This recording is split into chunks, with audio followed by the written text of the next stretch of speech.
هنعمل احلى فرخة مشوية وسهلة وبسيطة ومش هتاخد معاكي 40 دقيقة. بصوا ما شاء الله اللهم بارك، الفرخة ما شاء الله عليها، اللحم جوه جميل جدا ودايب دوب، ويعني مش عايزة اقول لكم حاجة فوق الفخامة يعني. دي بقى ايه اسرار وتكات الحاجة بقى على نفسها. وجاي لنا بقى شويه ملوخيه ناشفه من الصعيد، عملنا جنبيهم شويه الملوخيه وصينيه بطاطس. اكل طبيعي جدا، كل الناس الشعب المصري كله معروف بالبطاطس والملوخيه والفراخ. يلا بينا نسمي الله ونصلي على الرسول، بس ما تنسوش اللايك والشير وتفعلوا الجرس في قناتي، دي حياتي وده شغلي وده فطار لرمضان. معانا بقى ايه الفرخه بتاعتنا، وزنها كيلو 400 جرام، ما شاء الله اللهم بارك. غسلينها كويس بدقيق وخل وليمون ومعلقة سكر، وسبناها منقوعة فيهم شوية. بعد كده شطفناها كويس وسبناها تصفى خالص. هنعمل بقى الخلطة بتاعتنا. معانا 2 طماطماية مفرومين في الكبة، وبصلاية مفرومة برضو في الكبة. ونحط بقى ايه التوابل بتاعتنا. معانا معلقة صغيرة من الملح، مع معلقة صغيرة من الفلفل الاسود، توابل فراخ من اللي احنا عملناها ونزلناها لكم بيها فيديو، ومعلقة صغيرة بابريكا، نص معلقة صغيرة من الكمون، ونص معلقة صغيرة من الكزبرة. هنقلب الخليط ده كويس كده مع بعضه لحد ما ايه يندمج البصل بالطماطم بالتوابل حلوة قوي.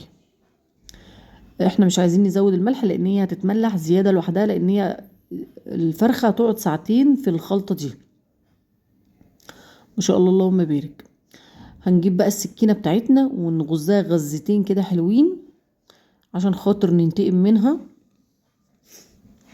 بالشكل اللي احنا شايفينه ده، انتقام فظيع قوي. هنروح بقى ايه واخدين من الخلطة بتاعتنا دي وحاشين الاول الفرخة من جوه، من كل حتة من جوه. احنا مفتحينها من جوه بس بنوريكم ان احنا مفتحينها. هنروح بقى ايه حاشينها بقى من جوه، من ناحية الصدر ومن الوراك ومن الرقبة. لازم تاخد التتبيلة دي كلها بالشكل اللي احنا شايفينه ده كده.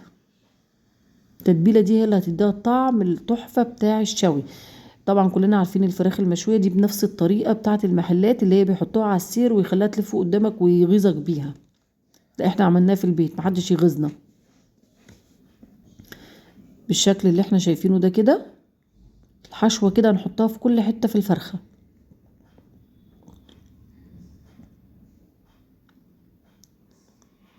اول بقى بصوا الحتة هي بتاعت الزور اللي قلتلكوا عليها، الحشو كله من كل ناحية.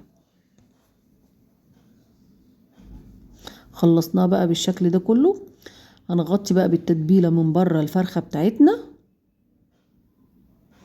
ونسيبها بقى ايه. بصوا شايفين بندعكها كويس. هنسيبها بقى ايه شوية منقوعة في الخلطة بتاعتنا ديت. ما شاء الله اللهم بارك، حلوة قوي. احنا بقى ما سبناش بقى ايه تتعمل شويه، تتساب شويه. احنا كان المفروض نسيبها بس احنا ما سيبناش، احنا اشتغلنا على طول لان كان ايه وقت بقى ايه اكل بقى وجعانين. جبنا بقى الكوبايه بتاعتنا وحطيناها في القلايه بتاعتنا دي، وهنحط شويه من الخلطه جوه الكوبايه عشان خاطر الفرخه اما نحطها تدي من الريحه والطعم بتاع التوابل بتاعتنا. هنحط بقى الفرخه بتاعتنا جوه الكوبايه دي ونوقفها كويس جوه القلايه بتاعتنا. عندكيش قلايه في الفرن، بوتاجاز، فرن كهرباء، اللي انت عايزاه مفيش مشكله. هنوقفها بالشكل ده كده وهنغطيها بقى بالتتبيله بتاعتها من فوق. نحاول نثبتها كويس. كانت الكوبايه معانا معانا قوي بس الحمد لله يعني ايه سبتت ودخلناهم. هتاخد في الفرن بالظبط 40 دقيقه، في القلايه في 40 دقيقه. جبنا بقى ايه هنعمل صينيه البطاطس بتاعتنا. معانا بصلتين كبار، فرمينهم فرمه محترمه في الكبه. هننزل بقى عليهم بالتوابل بتاعتنا. معانا مكعب من المرقه ومعلقه صغيره بابريكا، ومعانا معلقه ملح، معلقه فلفل اسود، معلقه كزبره، انا بحب الكزبره قوي في الاكل.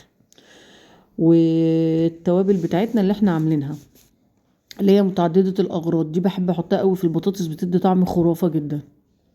بعد ما فرمنا البصله بتاعتنا كده حطينا جزء من تحت والجزء التاني ركنينه على جنب، وهنرص البطاطس بقى بتاعتنا في الصينيه.